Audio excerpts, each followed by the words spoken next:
அயர்ந்து தூங்கிய மனுஷன், நள்ளிரவில் பறிபோன உயிர், காவல்துறை திணறுவது ஏன்? மற்றொரு ஜெய்பீம் காட்சிகள். வீட்டு வாசலில் கட்டிலில் தூங்கிய போது மர்ம நபர்கள் செய்த காரியம். ரேஷன் கடை தற்காலிக விற்பனையாளருக்கு நேர்ந்த சம்பவம் செய்தவர்களை கண்டுபிடிக்க முடியாமல் திணறும் போலீசார். எதிர் வீட்டில் உள்ளவர்களை டார்கெட் செய்வது ஏன்? விவரிக்கிறது இந்த செய்தி தொகுப்பு. திருவண்ணாமலை மாவட்டம் ஆரணி அருகே பூசிமலைக்குப்பம் கிராமத்தில் அருந்ததியர் காலனி பகுதியைச் சேர்ந்தவர்தான் சேட்டு. இவர் 55 வயதான இவர் ரேஷன் கடையில் தற்காலிக விற்பனையாளராக பணிபுரிந்து வந்துள்ளார். இந்த நிலையில் பூசிமலைக்குப்பம் கிராமத்தில் நடைபெற்ற தேர் திருவிழாவை பார்த்துவிட்டு அசதியில் வீட்டின் வெளியே இரும்பு கட்டில் போட்டு அயர்ந்து தூங்கியுள்ளார். கண் இமைக்கும் நேரத்தில் தூங்கி போன சேட்டுவை மர்ம நபர்கள் நள்ளிரவில் வெட்டி சாய்த்துள்ளது. இதில் அவரின் உடல் முழுவதும் தாக்கப்பட்ட நிலையில் அவர் சம்பவ இடத்திலேயே உயிரிழந்தார்.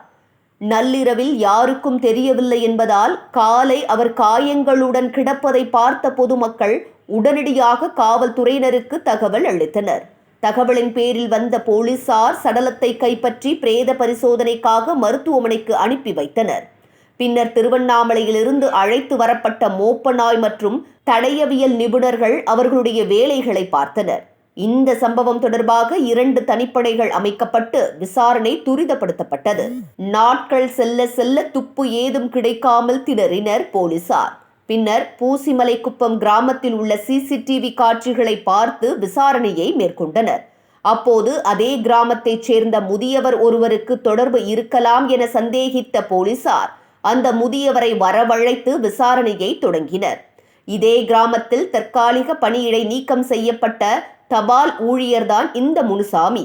இவருக்கு உஷா என்ற மனைவியும் முரசொலிமாறன், சுந்தரம் என்ற 2 மகன்களும் உள்ளனர். இவர்கள் அனைவரும் வேலூர் மாவட்டம் KV குப்பம் அருகே வசித்து வருவதாக கூறப்படுகிறது. மூத்த மகனான முரசொலிமாறன் தனியார் நிறுவனத்திலும், சுந்தரம் தனியார் கல்லூரியில் 2ஆம் ஆண்டு பயின்று வருகிறார். இந்த நிலையில் கிராமத்தில் நடைபெற்ற தேர் திருவிழாவை காண வந்த முனுசாமி குடும்பத்தினர் உயிரிழந்த சேட்டுவின் எதிர் வீட்டில் தங்கியுள்ளனர்.